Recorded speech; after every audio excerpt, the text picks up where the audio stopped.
El terrorismo es un fenómeno de violencia política que busca generar miedo, intimidación y caos en una sociedad, con el fin de promover una agenda política o social. Se caracteriza por la realización de actos violentos indiscriminados como ataques armados, secuestros, atentados con explosivos y asesinatos selectivos. En el caso del Perú, el país vivió una fuerte época del terrorismo, principalmente durante las décadas de los 80 y 90.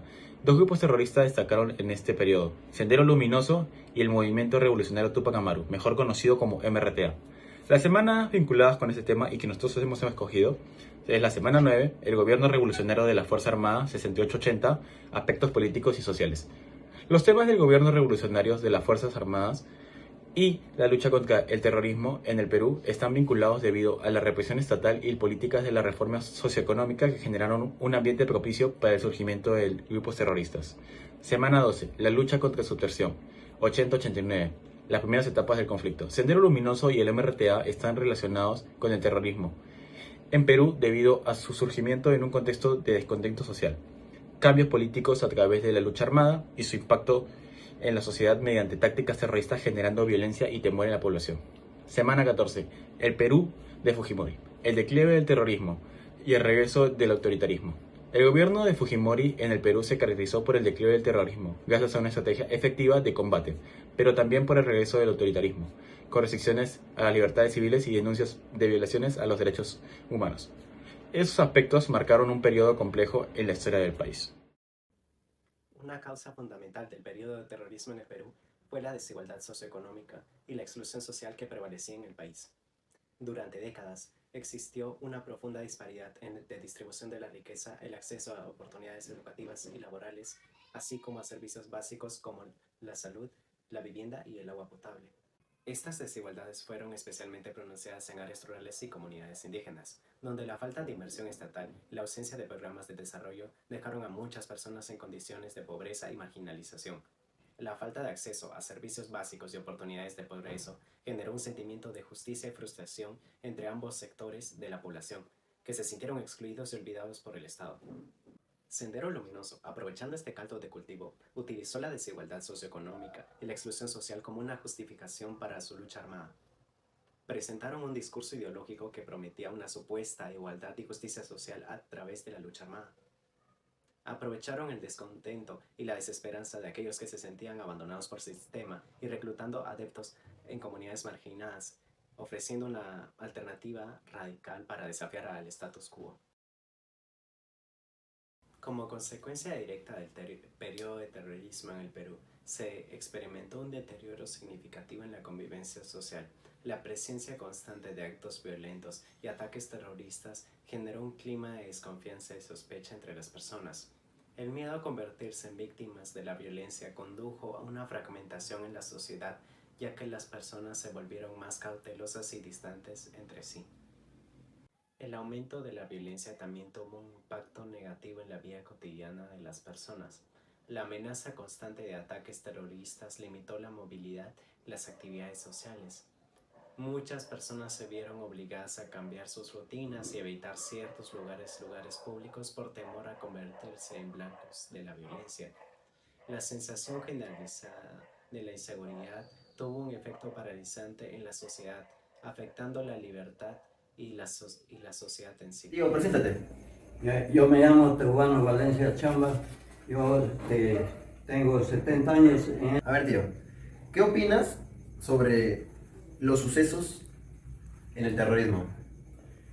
Estos sucesos que tomaron esta gente que querían tomar el poder del sistema comunista nos han llevado a una decadencia baja en el sistema económico.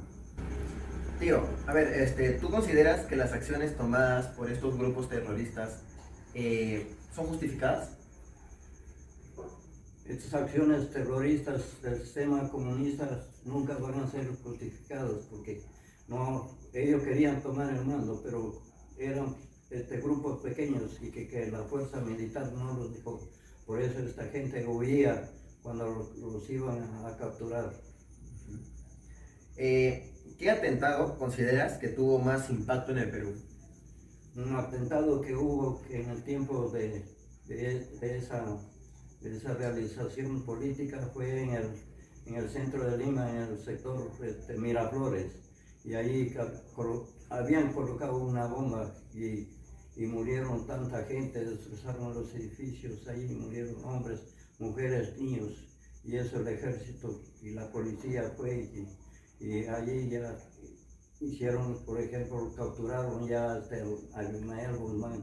Tío, y la última pregunta sería, ¿este acontecimiento te afectó a ti? Claro, porque uno no estaba tranquilo, podían haber más muertes y una desolación en el Perú ya uno ya no estaba tranquilo. Ya, tío. Muchísimas gracias. Esto sería todo. Buenas noches. El día de hoy vamos a entrevistar a Miguel Cosío, que nos va a hablar un poco acerca sobre lo que sucedió en la época del terrorismo. Bueno, Miguel, quisiéramos saber qué opinas de los sucesos en la época del terrorismo. Bueno, fueron sucesos nefastos que casi provocan la completa destrucción del país. Creo que cada mes había un atentado en la UCHU, un atentado en los locales, en los restaurantes, en los bancos. O sea, está todo cerca de nosotros. Sí me tocó presenciar el coche bomba que fue a la espalda del Ministerio del Interior. Había una gasolinera pegada al Ministerio. Okay. Y yo todos los días salía de mi casa y caminaba por el borde del Ministerio del Interior, caminaba hasta la vía expresa para tomar el carro para irme a estudiar. Y cuando regreso en la noche, veo todos los vidrios de las casas a espaldas del Ministerio rotos. En mi casa también estaba roto. Y las rejas de las casas están así hacia adentro. ¿Qué me pasó? Que habían puesto un coche bomba en el grifo del ministerio. Y esa era mi ruta.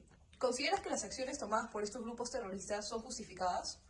No, de ninguna manera son justificadas. Diciendo que ellos lo hacen por el bien de la humanidad, porque quieren defender a las comunidades indígenas, ¿no? Cosas así, ¿no? Que quieren defender de la corrupción, ¿no? Todo eso es falso, porque estos grupos, en los lugares donde más víctimas causaban eran los mismos pueblos jóvenes. Y bueno, a raíz de lo que tú nos has mencionado, ¿cuál fue el atentado que consideras que ocasionó más impacto en el Perú?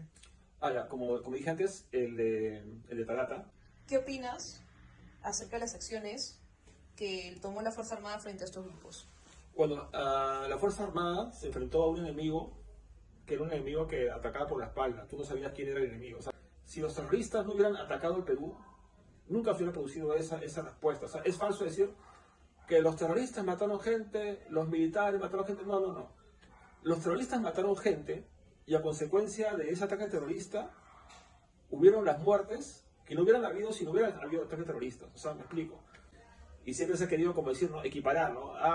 Hubo terrorismo y hubo terrorismo de Estado. No. Nunca hubo terrorismo de Estado. Hubo terrorismo y las Fuerzas Armadas dieron la talla para defendernos de ese flagelo.